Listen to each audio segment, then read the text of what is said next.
Welcome Spartans to Book Club, part of Evolved, your home for Halo. Halo Book Club goes beyond the video games and covers Halo's extended media lore from novels, short stories, comic books, and more. Today, I am your host David, and with me is Steve. Hello. And Lucas. What's up, guys? And today, we are doing Edge of Dawn. We're doing the Edge of Dawn, Steve. Steve, it's the Edge of Not Empty Throne. Listen, my life is chaos, okay? I know where we are now. It took me a minute, but we're here now. Lovely. Just so you know, everybody, welcome. We are very slow on the content releases, but we're still alive. So, Book Club is part of Evolved, which has a whole bunch of old Halo shows on it. I say old because it's old now at this stage. I think next week coming up are like 11 years, 14 years. I can't remember how many years. Going. So we're there, and our website is evolvedhalo.com. It's also halopodcast.com, so you'll get all of our shows all over there. If you'd like to listen back, please do. Rate us, leave us a review if you don't mind. That'd be quite nice. We have a Patreon, so I want to shout out all those lovely people over there, guys. Thank you so much for keeping us going. You're amazing, so thank you. Yes, thank you. If you're not subscribed, you can be, should you like. There's early episodes, unique swag, access to our podcast soundtrack, and our new reward. Well, I say newest. It's a podcast show called I Want to Be a Podcast that Ian does. Kind of off-topic stuff, but that's exclusive to you guys. So if you'd like to learn more, go patreon.com/Halo Evolved to learn more. We also have an Audible link to support us if you'd like to do so. You can get all the Halo stuff over there. Pretty much all of it's in on Audible at this point. It's audibletrial.com/podcast evolved if you want to learn more. You can go check that out. Excellent. So today we are doing the book club Edge of Dawn. The author is Kelly Gay, one of the bests. It's Simon & Schuster again, the publisher. You can get the format of this book in any kind that you want. The audio, the ebook, and the paperback. I think, Steve, did you do the audio? Yeah, I'm always an audiobook guy. It has been a very, very long time since I've had a physical copy of a Halo book. I just don't have the time to sit down and read a book, but I'm a on the go in a vehicle guy. I'm always listening through stuff like Audible. I'm just kind of wrap my brain around audiobooks. I just don't retain any information. I don't know how people do it, especially when you get down to it. Okay, it was released in December 2025. So we're not too far behind. The length is 336 pages, but it's a 9-hour and 13-minute book. And I definitely spent longer than that reading it. So when I say 9 hours and 30 minutes, I'm like, oh my god, that's so long. But it takes me a lot longer to read that. So I wonder if the Kindle or if one of the apps can tell me how long I spent reading the book. I wonder if that. It's definitely shorter on the audiobook side. I think Edge of Empty Throne was 13, 14 hours. It was definitely longer than this book. Yeah, it was definitely a longer audiobook. So this is on the smaller scale of audiobooks. Plus, you've got the ability to adjust your playback speed on an audiobook. Personally, I always play it at a slightly faster speed. I like something in the 1.2 range because it gets through the information a little faster. Sometimes that narration speed is a little bit slow for me, but also somewhere like 1.2 is still just slow enough that it doesn't mess up any of the voice acting. Especially Edge of Dawn, we had a lot of really great voice acting in there, and you don't want to ruin those voices by speeding up the speed. Yeah, that's really well. Let's do the summary quickly and then get into the book. So we are 2560, the official summary. So after eliminating the War Chief Escharum and sending the banished leadership into chaos, the Master Chief continues to fight on Zeta Halo, accompanied by his new AI companion and their loyal pilot, Fernando Esparza. So Spartan Woman 7 searches for scattered allied forces, a young combat medic tortured and imprisoned for months by the banished, and the enigmatic Harbinger may hold the key to unlocking deeper mysteries within this ancient ring world. But every step towards answers is haunted by the sinister and elusive Blade Master Yeager Rundami, who is hellbent on vengeance. ... So I feel like that's actually the whole book. It's actually that paragraph, pretty much, because that's start to finish, all that kind of happens.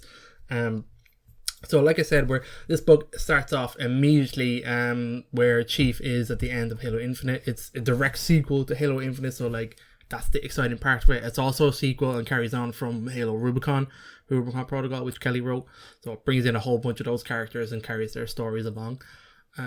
So we have, we've got John, we have the AI who names herself. We're going to talk about that in a minute. we have Fernando, we have Lucas Browning comes back as a huge way. I wasn't expecting that. For me, felt like kind of left field. And then, oh my god, like the book is about this guy and his journey. And then we have Jaga, who is the predominant antagonist of this book. And I like Jaga. I'm like that they kept him around. I know he has plot armor now because we're running out of characters. Yeah, especially in this book. Steve mentioned this before I started reading it, but this book definitely, you can't make this into like a DLC or a sequel to the video game. Like there's too little explosions and shooting and a lot of like narrative and exploration. I mean, it sounds awesome. Like Halo RPG, sign me up. But like for what we know as Halo, like this would just be a very boring. At face value, FPS there's shooter. not a great gameplay loop there. There's a lot of narrative motion, which is great. It would be one of those games you'd play one time because you really want to know the story, but probably wouldn't have hardly any replay value. That's a problem with a lot of the Halo books, kind of sort of regardless of the themes that they follow. But in particular, it does feel like our Halo books tend to fall in one of two categories. The first one being, you know, the big bombastic explosion, naval battle type of book that we see with something like Empty Throne. And then like some of the other kind would be like our more character development driven stuff, you know, back end political things. There's just as much of a political narrative in the Halo universe as there is like an action sequence, you know, military explosion type of stuff. Yeah, I would definitely agree with that. I think there's definitely more room, or this book ends in a place where you can definitely set up the next like mainline Halo game. Like it, and they could, in a sense, at the beginning of the next Halo game, like sum up the events of this book in order to get people up to speed. Like there is a lot of narrative stuff for us like Halo nerds in there, but there's a way you can easily sum that up in like a beginning cutscene of a video game. It's like that everlasting problem we've had with this modern era of Halo games where like each game is kind of sort of the great start to a trilogy or franchise or whatever, but then the following game doesn't really pick up on the strings that were left by the previous one. We have books to give us all of our answers in between, and most of the answers are to questions that only like the nerdiest of Halo nerds are going to ask. But it does leave people going into the next game like, well, how did we get here from the last game? This book does a lot to lay out that path, but at the same time, I feel like you could definitely cliff notes a lot of this book into like a series of cutscenes and like data pads and terminals or whatever in the next game in order to make up for like this not being good gameplay stuff or making just a really weird, jarring jump into the next game. Yeah, it's not like Halo 5 where, you know, a major character from a book series is just killed in a cutscene at the very first level. You know, I'm not going to talk about how that makes me slightly salty. Yeah. And I think it's important to note, too, like, we're looking at this book after Empty Throne already came out. So we kind of sort of have to look at it in a vacuum, but also knowing, like, the thing that happens kind of alongside this, kind of after this, has also already been laid out for us. So we have a much bigger picture of the general direction that the universe is going to go after this. Yeah, that's true. The two books together do tell us a lot about what's coming. And I know Halo's content is very quiet right now too. So, well, I think it does less. I feel like in a week. I think it does less to tell us about what's coming. Sorry. I think it tells us less about what's coming and more about just wrapping up a lot of these hanging threads we've had behind us so the stage can be set for what's coming. Yeah, and what I was going to say is it's May 31st right now, so I think in a week we're supposed to be having a big Xbox reveal of like gears and slightly off topic, but the rumor is we're going to get a release date for this new Halo campaign evolved sort of game. So like I feel like that's going to start the wheels of the Halo machine again.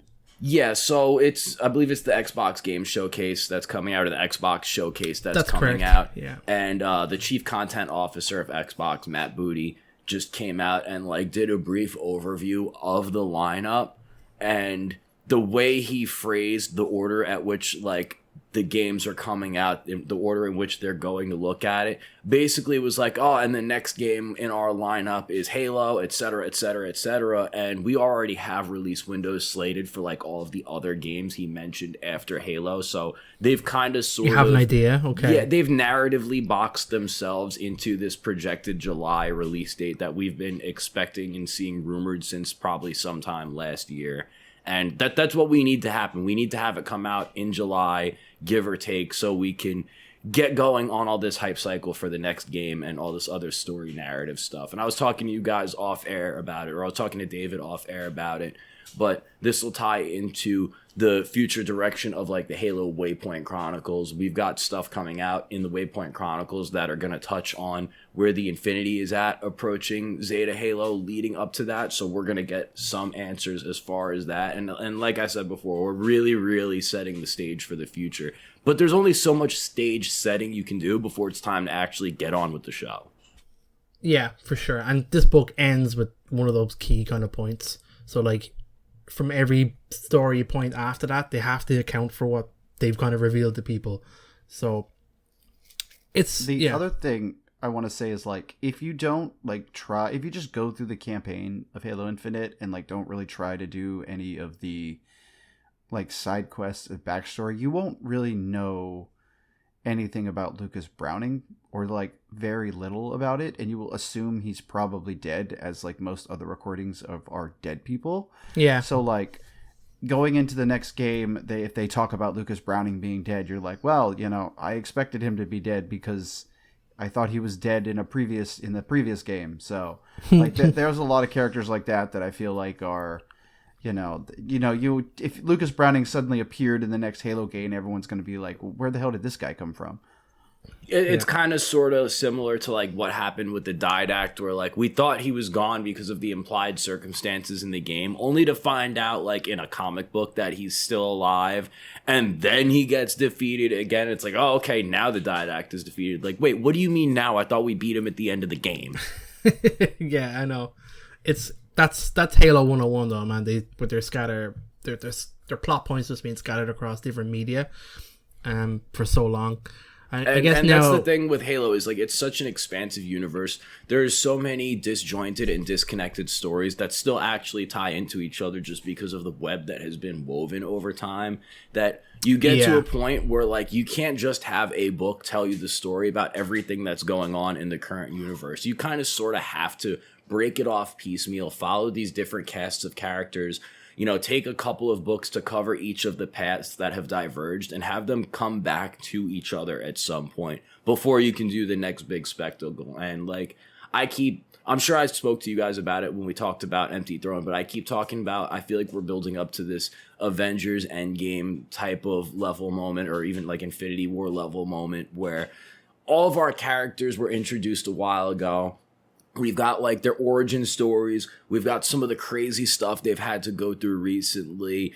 And we're kind of at the point where most of these different groups, most of this cast of characters have overcome their most recent hurdle, their side hurdle that's adjacent to the main conflict of the universe. And there's not really too many obstacles to get in the way of all of them converging for like either the big battle or the next major sequence of events that is going to throw us our next set of major conflicts.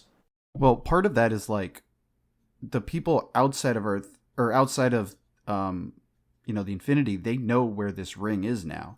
Like that's such a huge thing. Yeah, that's a huge thing. And then like now, Grey Team is kind of off, doing their thing. We might see Grey Team the next game. We still have to figure out what happens to Tom and Lucy, and if we get a book figuring out what goes on with them, they could come back into the fold. The Infinity could come back into the fold. Like there's a handful of characters that are like sitting on the bench right now waiting for the moment to be part of a mainline Halo game. Yeah, for sure. I mean, they've so much to do.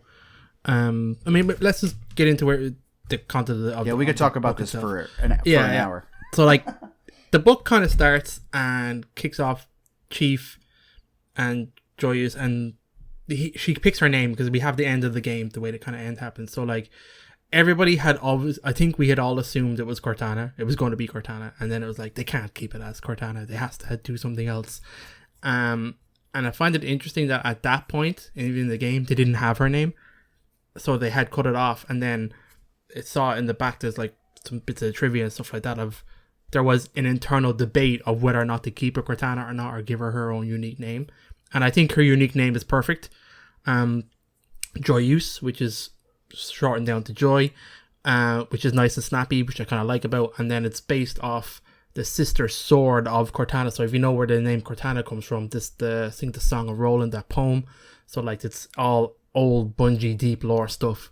So there is two swords that were made together. They're like a sister. One is called Cortana, one is called Joyeuse. So as you can see, this is kind of perfect. What do you guys think of the name? Well, can we point out the original name? Sorry. You're correct. Yes, there was a brief moment where her name was Steve. Like, we got that reveal on stage. I think it was at Worlds last year, and it was like a fun little thing. That's like, so all right, funny. maybe they're just having fun on stage, and then we're getting the name reveal. And then the book came out, and I read it, and it's like, nope, they made that a thing. Canonically, Cortana 2's name was Steve for the briefest of moments. I like that's perfect. It's John looking at her and going, I like it. Also, it was because they did the reading on stage with Steve Downes and Jen Taylor. So Jen Taylor looks over at Steve Downes and picks the name Steve, and it's like extra meta because of it. I like that. Well, that's one of the big things about this audiobook is it is the three main characters. It is the pilot, it is Chief, it is Cortana with their actual voice actors. I wanted to ask about that. That's so cool. So it was really cool with that. I liked their voice actors. I was not the biggest fan of the other narrator in the book. Like, he's not, any of the other great voice actors that we've had. I mean, he's not bad, but like, I wasn't the hugest fan of him. It's a little bit of a contrast when you get like your professional voice actors from the games in there with like your audiobook narrators. It's different styles, it's different like end goals and stuff like that. I feel like it's hard to just compare them flat out. Personally, I tend to like not really nitpick our narrators too much. We've had some pretty like the same handful of consistent narrators over the years at this point.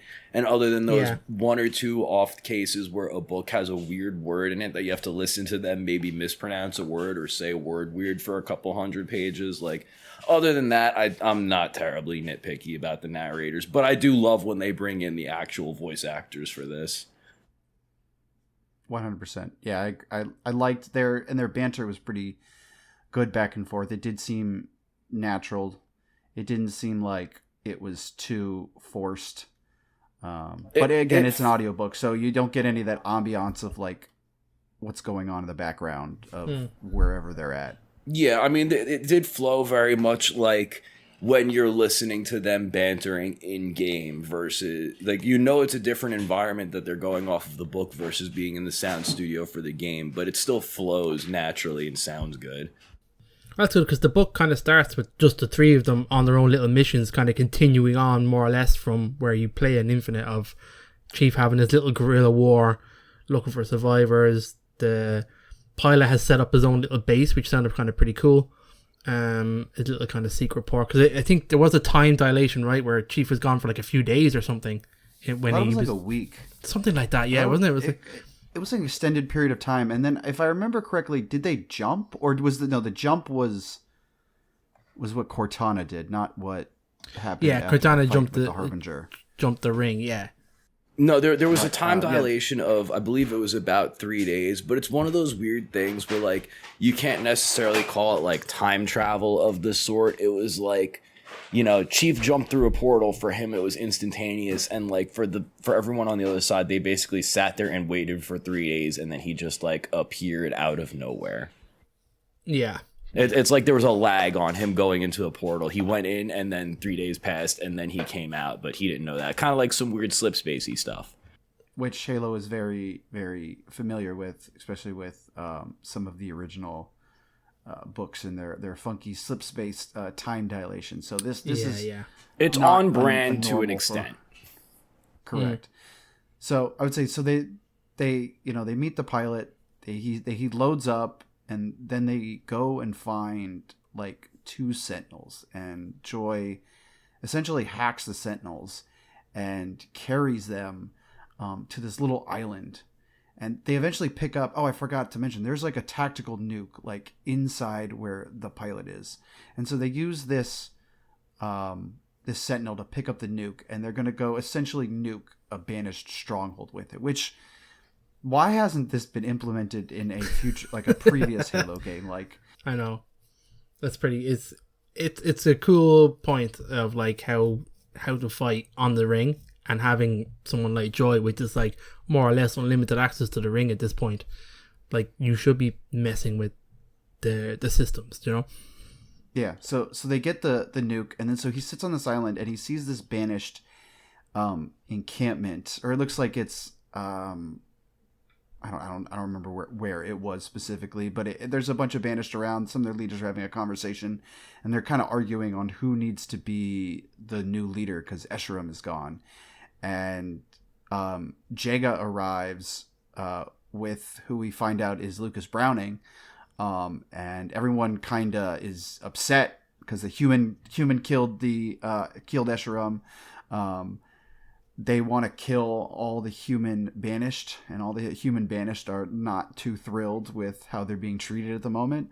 And so the chief is going to nuke this group of banished and kill pretty much all the leadership that's around.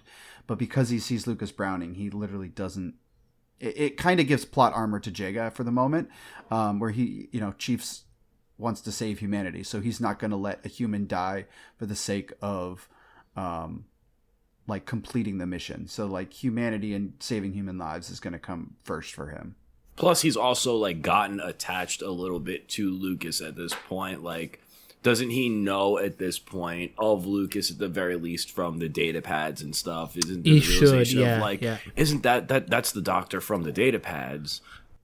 Yeah, and he heard his heroics with the lifeboat crew.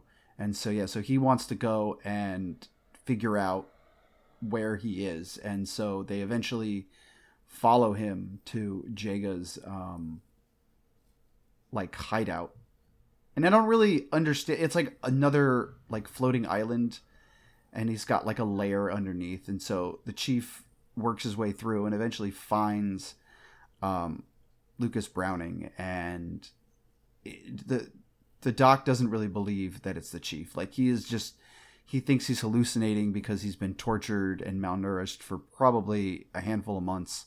And at this point, it's not even just like the regular torture. Like, he was getting tortured by the Harbinger, who just totally, completely broke his brain. Like, he may as well be on like some Requiem for a Dream, laying in the hospital bed in the loony bin, not even aware that he's there, thinking he's on a game show type gone. Yeah. And so eventually they do escape with Lucas Browning, and Jaga kind of lets him. Well, because Jaga has a tracker on him, and they scan Lucas probably multiple times through this book, and they don't really like give a hard explanation of what exactly he said. They kind of talk about it in such a way as it being endless technology, that it's whatever the way the Harbinger always knew where Lucas was. I think Jaga figured out how to do that. They kind of there's some line about the fact that it's the Harbinger and it's not like Forerunner tech that's tracking him. So when they do all the scannings and stuff like that, they don't pick it up. But again, it's never really explained. Yeah, and he can't tell them about it because, again, his brain is broken. Like, it refuses to let him speak the words. Yeah, and so they escape from that area, and I guess they get shot at, and they have to land, and they're landing in this no, they're in a ravine. I think it is. They're in a ravine, like a snowy ravine, and they're getting attacked by, if I remember, banshees. And Snow on Zeta Halo? Nah. Horvath comes in kind of at the last minute and like saves them from getting killed, or at least getting shot down. Horvath comes flying in out of nowhere like a surprise wrestler come flying into the arena with the steel chair, just half his armor gone, full rugged mountain man, basically living off bark and beetles type business, just out of nowhere. Freaking Tarzan, just to out of nowhere have Chiefs back in the middle of a fight. It was awesome. Which was awesome. and then so he, meets the chief, and he is very skeptical of Joy, thinking Joy is Cortana. And called her. Did he call her like little lady? I think he did. Something like that. Yeah. And she was not a fan of that. She was like, excuse me.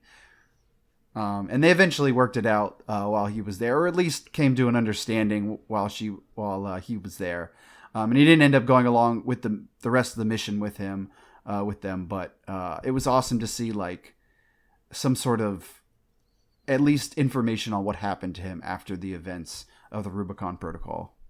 And that's going to kind of sort of lead into like a theme that's going to run throughout this book is Joyce having to like establish her own identity separate from Cortana. Like every character that meets her, there's this whole, oh my god, it's Cortana. No, I'm not Cortana type business. And like also this whole, it's like a little kid trying to prove they're an adult to everybody else as well. And like, of course, Chief still doesn't know if he can completely trust her yet. Like, he trusts her, but he still has some hesitations. And as he's watching her go through all this, it's reminding him of what he was like coming up into, like, getting added into the regular Navy as a Spartan and, like, all of the hesitations that everybody had about Spartans and stuff. But it's good. It's good that this book does that so that we don't have to do it later on. Do you know what I mean? Just get this out of the way now and get her involved, and where there's so many different groups of people that we meet that she has to do this with. So I'm glad that it's done. Do you know what I mean? By the end of this book, she is established. Because she wasn't obviously meant. She was supposed to be a disposable AI. So it's kind of good that she's at a point now where she is her own character, and it feels that way. Yeah. So that happens. So he leaves. They go and they land in this area, and they are just, I guess they find a structure, and I'm pretty sure this is it's the Palace of Pain is what we remember it as from the Forerunner trilogy. And so it's got this like field barrier around it. And so the chief takes Lucas Browning, and he goes and scouts out, and he finds some ODSTs that are hanging out. Like they're hanging out by a wall on guard duty. And so that they eventually bring the four of them with Joy to a camp. Can I just say, set up just at that point where he meets the ODSTs, I love the interaction there between, like, they don't have their tags on anymore and they don't identify themselves like the way they normally do. So Chief thought they were the enemy, and they explained that no, human banished forces have been pretending to be regular humans and fucking shit up. I love that. I would have loved to have seen more than that, but I thought that was a really cool, like, throwaway line that they put in there. That I thought that's cool. I love that. Yeah, because he came in just a motion tracker, and it's like, I can't tell if these are friend or foe, and turns out they are friend. And the Banished being able to use that to their advantage sounds like a very Banished thing to do. Yeah. So much of this book is, I don't know if I can trust you. You don't know if you can trust me. And it's because we have to be untrustworthy to survive. Correct. So they get that. They get into this little camp. They put Lucas Browning, they inject him full of, medbots to help heal him and pretty much patch him up. And one of the things the commander is having trouble with is they can't gain access to the inside of the structure, so they're all living on the outside of the structure. And there's a science team up on the top of this structure trying to get in, working, as he calls it. They just stay up there and work day and night to try to figure things out. And so the chief and Joy go up there to go and try to figure it out, try to help them out. And we kind of get a reveal that, like, these were humans, but they got caught in something and they essentially got composed, and now they're just the they're reanimations using Forerunner technology to, like, project who they are, like, so people can interact with them, but, like, they are machines now, and they're stuck in this room essentially. Yeah, they're stuck in the room. Now, if I remember, was it this time, or was it closer to the end of the book when they get put into, like, closer to the end of the book as everything starts to resolve and all of our characters get their endings? I think now that we've gotten the whole hacked Sentinels thing, I think at that point Joyous had converted a Sentinel for use that they could all exist within and like take turns projecting themselves out of and use. They go, yeah, they go to great monitor. I thought it was a Sentinel, some form of Sentinel kind of thing. I can't. Some sort of could have floating. been. I just know that robot. it changes colors depending on which scientist it is. And when they all talk, it's a different color. I know they went to such an elaborate description of describing how all I think is it like 6 or like 4 or 5 people, I can't remember, are going to exist in this thing simultaneously but individually, have their own colors, project, make decisions based on majority. It just sounded crazy. Of like, oh so my God, much detail. I almost wonder if we're going to see this character in a game at some point, or at least that was the plan. Where like this might be the monitor adjacent character we encounter while dealing with random stuff on the ring. Yeah, this will be your mobile science team that you call in to do shit with. Like this thing's going to be hacking doors. This thing's going to be scanning things and giving you answers. This has to come into play somewhere along the line. Yeah, I would 100% agree with that. So they do that. They meet those people, and then they go leave because they have to go to it's like another Forerunner structure that has the information that they're looking for. And so also the Banished are coming because the Banished are following them. So they have patrols out in the area looking for these guys. So the chief, Browning and the pilot, with Joy, they take off and leave and land at another structure. I think the point it's at this point where they're like, oh, he has a Geos and we need to get it out. And the place they're going to is like a life worker station. So I think, oh, we can find something about the Geos over here. More than likely, we can get it out of him over here. I think that's why they leave. They were talking about how like, oh, this whole Gaius thing is like a common thing done with Forerunners, and the life workers know all about it, and it's really easy for them to be able to just like extract one and put you back to normal, allegedly. And so that's kind of sort of the whole hope is like, we gotta fix the broken part of Lucas so he can actually tell us what the heck is going on with the Harbinger and the Endless, because we don't hardly know nothing about it. And I don't believe we just completely wiped out that threat just by having a fist fight with the Harbinger. Yeah, definitely. Oh, yeah, definitely. So we get to this life worker station, and before Lucas and the chief go in, they hand the pilot essentially bags of C4, and it's like, if you see the Banished coming, blow the entrance and get out of there, and we'll meet you at some other point in time. And so they go into the structure and they lose radio contact with the pilot, and they're inside of this structure looking at things, and Joyous tries to tap into the systems here, and there's this ominous creature that is talking to her and scares her half to death, and actually steals her abilities to essentially have full access to the Forerunner systems. It steals the monitor's core or something like that. Yeah, the monitor's core stole it from her, and she felt what essentially is fear for the first time. Yeah, this was really well written, this segment. I like this. So while that's happening, the Banished obviously are continuing to follow them, and the pilot goes and blows up the entrance and goes to leave and gets attacked by Banished, and feels like he's gonna die. He sees elites coming in, and they're throwing him around, and turns out that these are not Banished elites; they're the Swords of Sanghelios, coming to actually rescue him, fix his ship. This was a cool reveal. Get the hell out of there. Yeah, because I thought one of them had a rocket launcher too. One of the elites has a rocket launcher, and I was like, all right. And that was why the initial thought was that they were Banished. Was why would elites be using UNSC weapons? That's some Banished type stuff. Yeah. No, that's just the Swords of Sanghelios coming up out of nowhere, because they're the ones who got the distress call that Horvath had sent out. Oh, that was cool. Yeah. These guys were on Infinity at the time, weren't they? That's what they said. They were a small detachment of elites from the Swords of Sanghelios, and they were all they're all kind of badass. Totally, yeah. These were great characters. I like these guys being introduced here. it was a very short, but that's going to be, I feel like, characters in the next game, that you're going to have to go assist a small group of Sangheli warriors from the Swords of Sanghelios, and in game you're just going to first meet them, but people who've read this book know who they are. It's kind of a little nice Easter egg I feel like we're going to get in a video game at some point.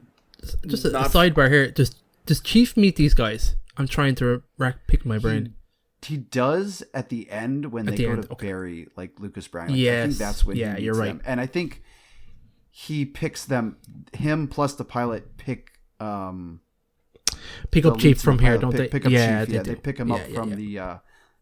Yeah, I was going to say, like, this book does a great job of setting up a whole bunch of these little side character teams as, like, potential player 2, player 3, player 4 co-op characters going forward. Like, the same way Halo 3, it was Chief, Arby, and then the other 2 elites who I know they're important characters now, but I'm drawing a blank on them. But, like, they have significance at this point. Like, it would be cool if 2 of the Swords of Sanghelios became our player 3 and player 4 on, like, the next co-op, should we continue on with Zeta Halo.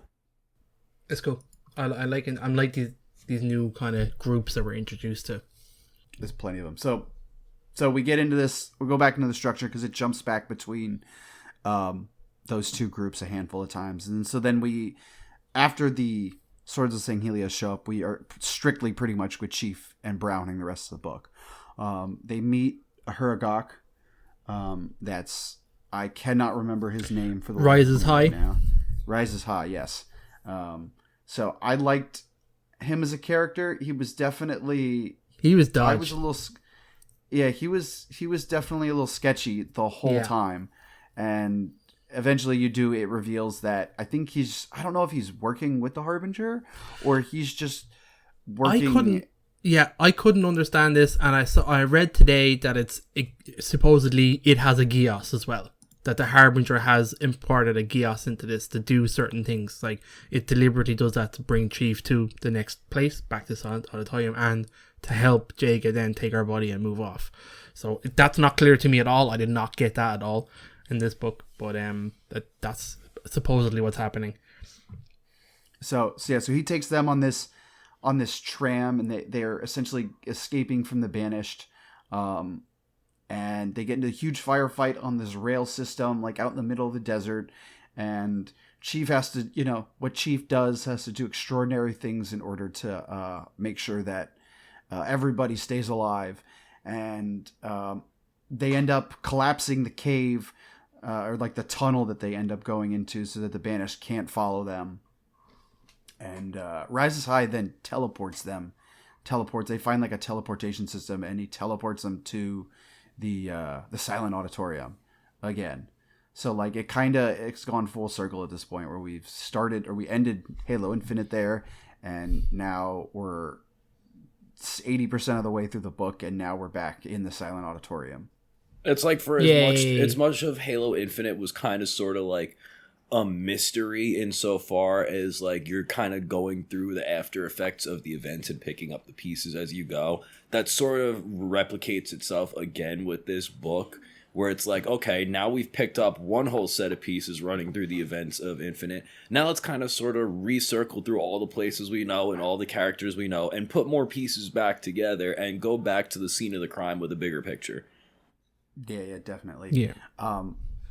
So then, if I remember correctly, the Chief touches the Huragok, or he does something, and it puts him in a state where him and Joy are watching the Harbinger.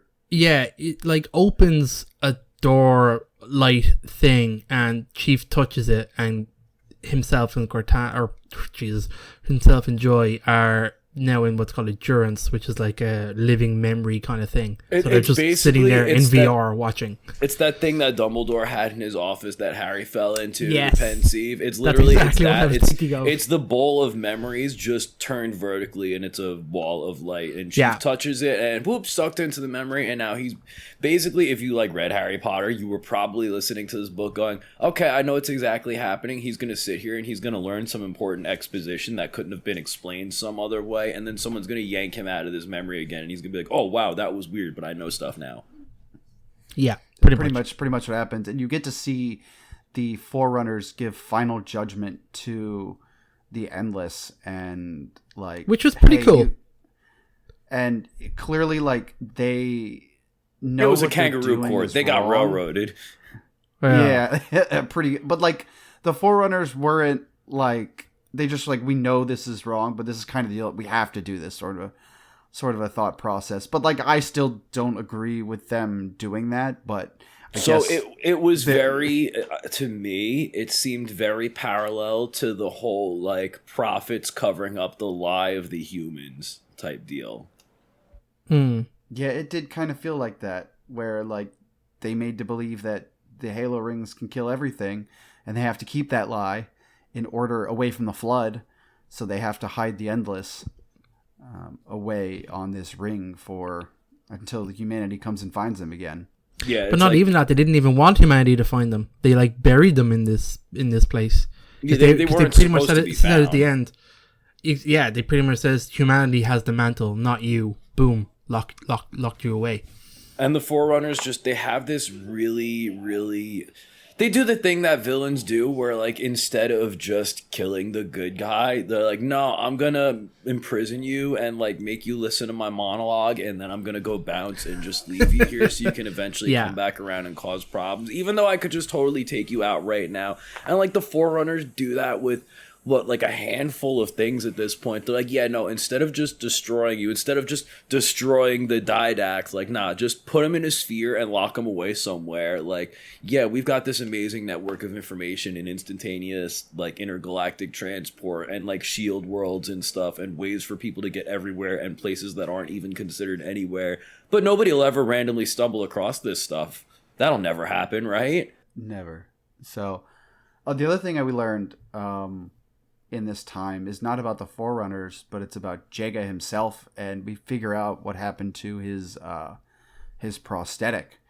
And he was we get, you know how, Steve, you keep talking about this interweb of connectivity of the Halo series, where he was one of the elites that went and hunted those headhunters that we read the short novella for. And so after the headhunter blew everything up, you know, Jega lost his arm and his leg and a handful of appendages and part of his mouth. So that's how he has all his, you know, mechanical robotic parts on his arm. And I thought that was really cool. That was really cool.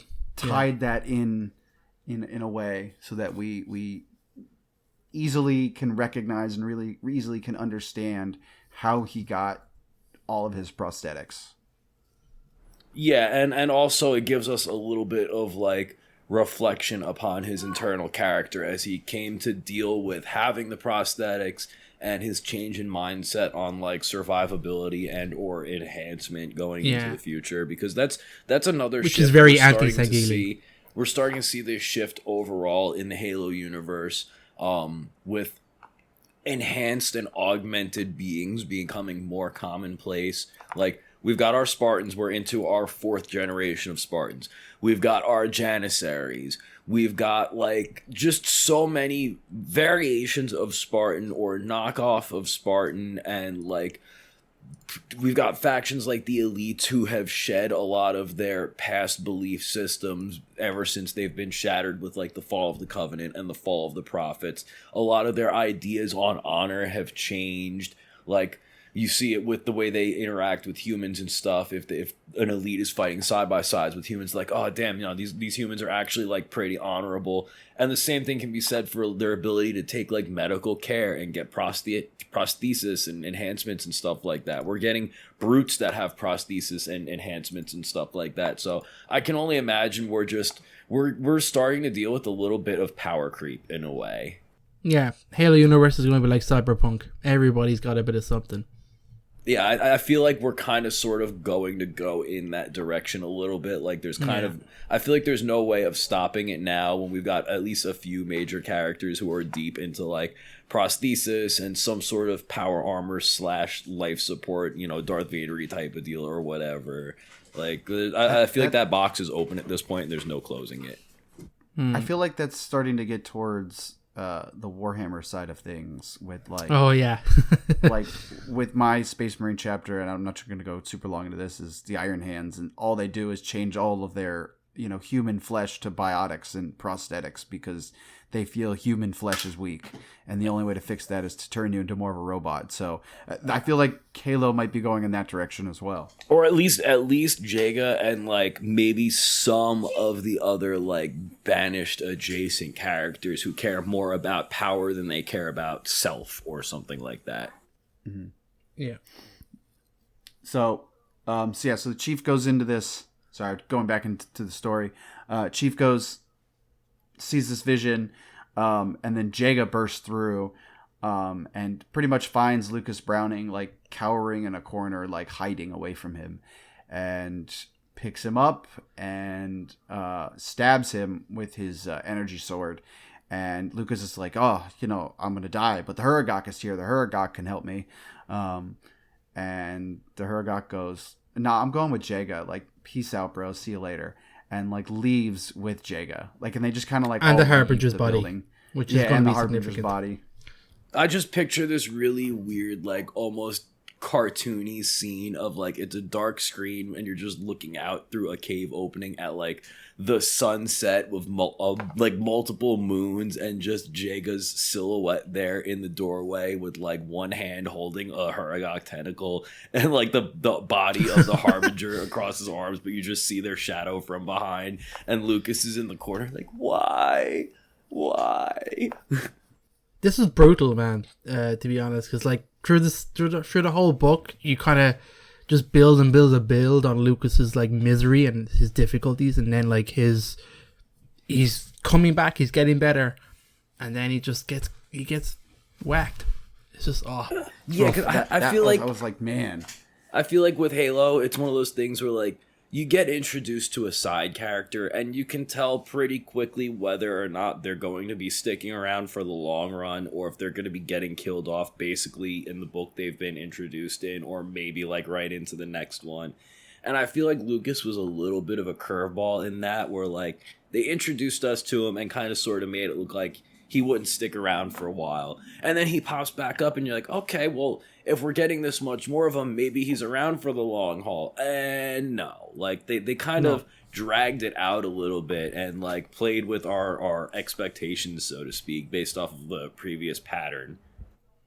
Yeah, because with James with Empty Throne, like I feel like everyone was like, okay, James has been gone for like 15 years in the Halo, lore. He got shot off into space during the events of Reach, and so now he's back. Like, clearly they're not gonna like all of a sudden keep him, so like you kind of have an expectation that he's going to die, whereas Lucas Browning is like, okay, no, they put a lot of work and time and effort to keep this man alive, and now all of a sudden he's just dead. Well, I feel like that's kind of a running thing that's been going with both Empty Throne and Edge of Dawn, is we're seeing a return of a lot of past characters and introductions of new characters on both sides, so much to the point where it's like kind of up in the air on like, damn, one of these people definitely has to die. Two of these people definitely has to die, but there's been so many introductions or so many ways we've gotten attached to them that you kind of can't predict who's going to be the one that we lose. I feel like Halo is the new Game of Thrones. Like, I like this character, and now this character is all of a sudden going to get killed, and I'm like, God damn it. Yeah. But anyway, so Chief comes out, finds Lucas Browning pretty much like dying on the ground, picks him up, keeps calling for extraction. No one's picking up, and he's pretty much fighting as hard as he can to get Lucas Browning just outside. Like I think he knows he's going to die. And Joyous is like, he's got like 25% chance, and that number keeps dwindling because the lack of medical care that he is receiving. And so he's fighting, and they eventually get outside. And again, I feel like this is a common thread in this book where, the Chief gets to a spot where he can't win. It's like an overwhelming force of banished are now surrounding him as he's standing around with Lucas Browning in his arms. And here comes Esparza to come save the day with the swords of Sanghelios. And they come flying in, and they smoke all the banished that are sitting there. and it gives the chief a chance to bring Lucas to like a patch of grass to die peacefully, so he can look at like the sky like one last time. It definitely reminded me of like that scene in the Matrix when the agents have Morpheus locked up in the office, and like Neo and Trinity just come floating up in the helicopter, and he's there at the minigun and just starts spraying everybody so Morpheus can try and get out of the freaking building. Except in this one, he doesn't live. Yeah, it was a real rough scene, and I didn't think I would care as much as I did, but I was like, damn. Now, yeah, I was like, man, that like I felt that one. Like in Empty Throne when BB died, I was like, God, like that one actually made me cry. But like this is another one I was like, God, man, like getting too attached to these characters. They have to stop this. They have to stop making good stories. Less attached to these characters. A huge part of that too is like we got to have a lot of content from Lucas Browning's perspective. You know, we got to have a lot of from his first person point of view. So it does a lot to attach you to a character when it puts you directly in their shoes versus like if you were in the book from Chief's perspective and Lucas was just a secondary character that you were just, you know, Chief was just talking to. I feel like you definitely get less of an attachment from that. Yeah, I can see that. So like the end of this book from here is kind of just the funeral for Lucas. Then there's kind of like the chief reconvenes with like all the allies he has in that one kind of place. I can't remember what it's called. They put the scientists in the robot. Is there any? But like the end result is kind of like nothing, right? They didn't learn anything through the course of the book from Lucas. Not from Lucas, but we did kind of learn throughout the book that the Endless, like themselves, like that's kind of, I guess, the big lore dump that like the Endless was created by Abaddon using dust, like the dust that we all think of the Flood. Like Abaddon, they're not precursors to the Endless; they're like the children of Abaddon. It's kind of the thing we learn. Did we? Damn, book. I didn't learn that. It's I think it's talked about in the end with the Harbinger and her spiel that she goes on. She goes on this like 4 or 5 minute like exposition. You're talking about like the epilogue at the end, which by the way they had voiced by her voice actress too for that part of the book and the audiobook. So I actually had to look that epilogue up and like dive into that because like just listening to it, it went way over my head. So this is just me like going and finding the dialogue of it and then like going and seeing what people have been saying on the internet about it. And one of the big things is that like they're the children of Abaddon, and that he might have, like, it's implied that like he might have sheltered them from the Halo array, so like that's kind of what people have gotten out of like her exposition at the end of the book. It's a little disjointed and a little abstract, as a lot of these like ancient things tend to be when we get these exposition dumps in books like this. You know, it feels very similar to the way we kind of would get introduced to the Forerunners or the Precursors, etc., whenever we get one of these new like ancient factions. It's always a really weird, abstract, slow roll into actually learning like where they came from, what is their deal, why are they here now, what purpose do they serve in the story, in the conflict, in the plot, etc. I do think that like having it presented like that, the children of Abaddon, you know, possibly being sheltered from the firing of the rings, that does set up like not emotional, but maybe like an intellectual conflict of sorts insofar as like the mantle of responsibility, because now it's like, oh, you know, why would the humans have the mantle of responsibility if there's the children of Abaddon? Like, you know, if he protected them, they're obviously more valuable. They feel like they have the mantle of responsibility, and that kind of spits in the face of like the Forerunners being the all high and mighty. Like it just it kind of sort of contradicts like the history we thought we were taught kind of deal. Yeah, that's definitely shed some light on areas of the story that are really only known in like the 3 Forerunner books, and it's very like lightly sprinkled in other aspects of Halo. So unless you like read those books, these are things you might not necessarily understand per se, or you might just need some more, do a little bit more reading to do more of an understanding. It does feel very much like a soft reboot of the franchise in its entirety. And I know like Infinite was supposed to be kind of sort of a spiritual reboot, and these themes kind of all sort of fit along the lines of that. Like, I feel like we're getting introduced to the Endless the same way we were kind of sort of getting introduced to the Forerunner in the original trilogy. It's almost like they kind of want to retcon the way the original trilogy was presented, but we're too deep to retcon it. So let's do it as like a sequel or like, a spin-off that parallels the beginning, but just make all these little nitpicky changes here and there. You know what I'm saying? Yeah, I would agree with you on that. The other thing I wanted to say is that some people have been saying that voice that comes and takes Joy's like the core her of access, the monitor, her access. Some people are saying that might be offensive bias. Oh, I was 100% believing that was offensive bias. Yeah. Straight away, So, I was like, that's yeah. So that one, that might, if that is confirmed, like that would be awesome, because then we're still getting more players into this whole story, which I think is super, super cool. Yeah, it's like Halo is just like a hot pot right now of characters and stuff happening. They really just set it up as like the mecca.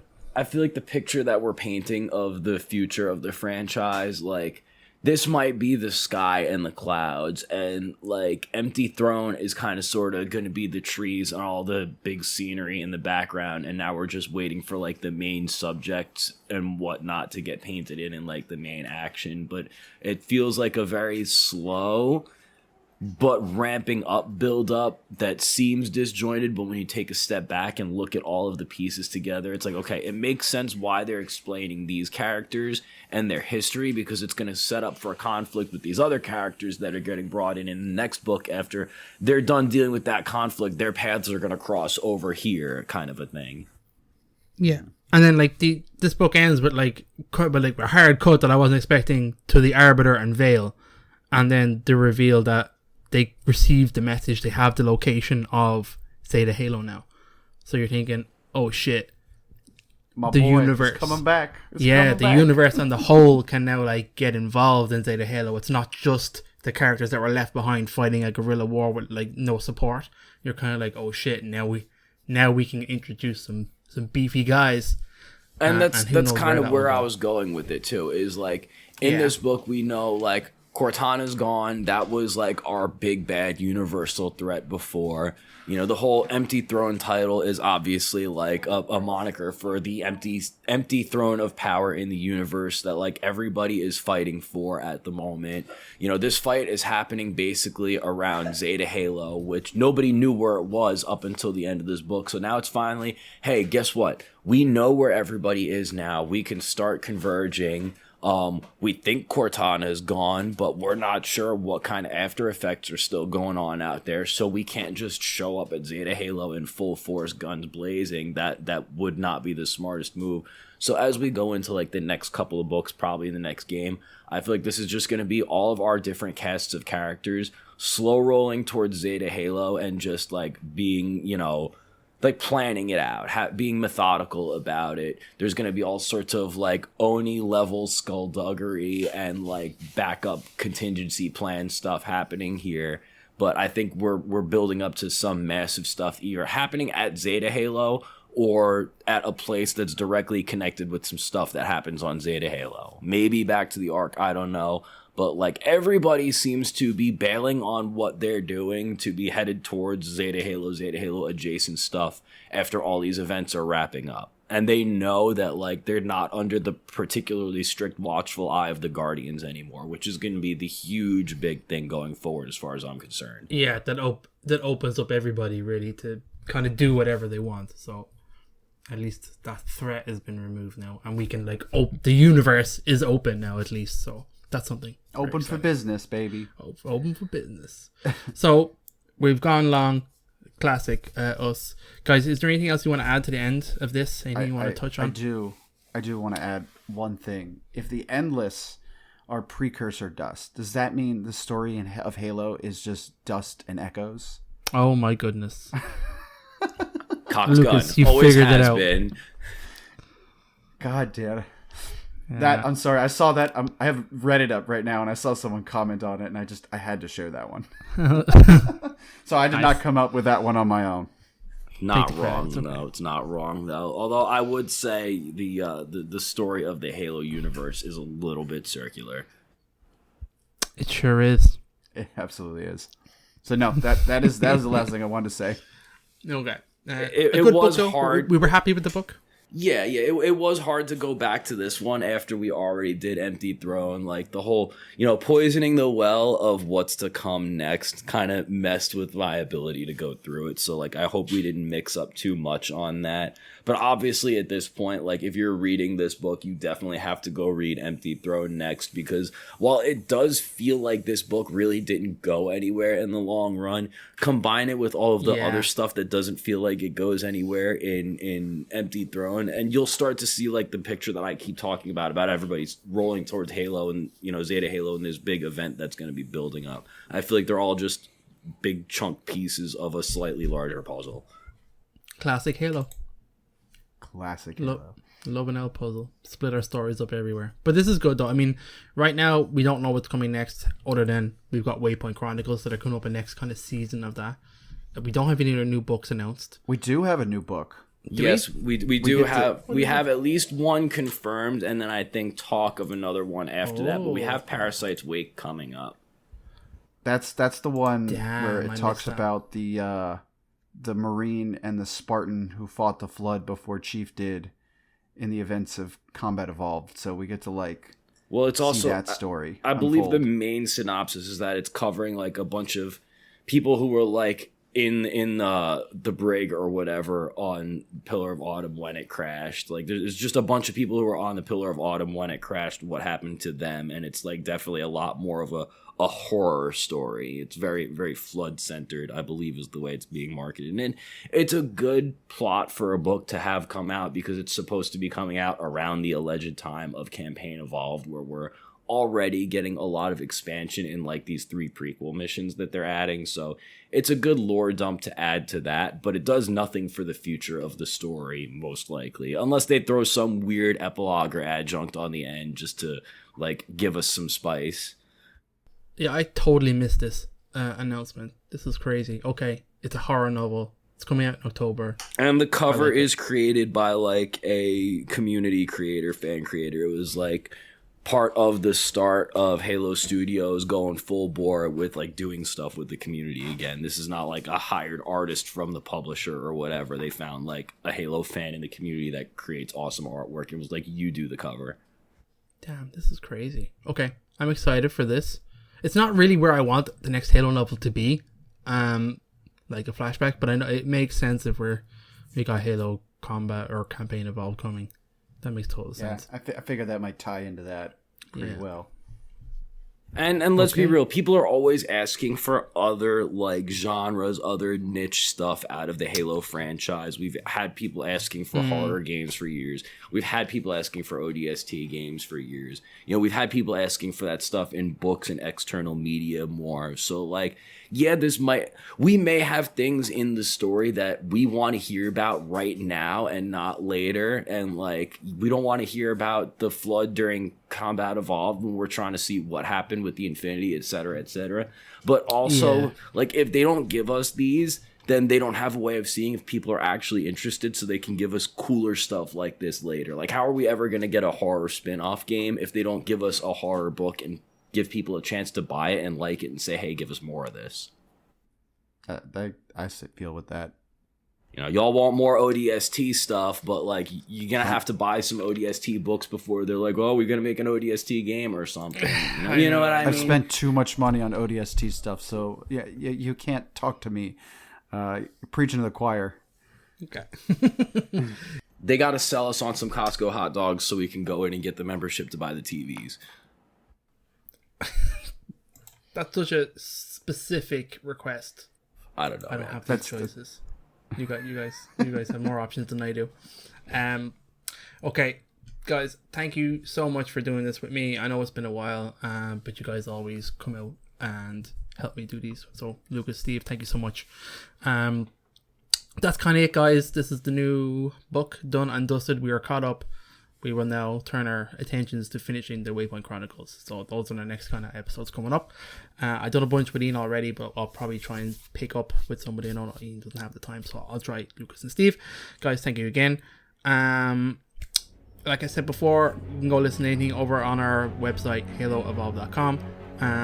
Also, Steve does a whole other side of Halo podcast. Chatternet Daily Halo Radio. Network. Check it out on all your favorite podcast services. Thanks. Yeah. See, already he was with that.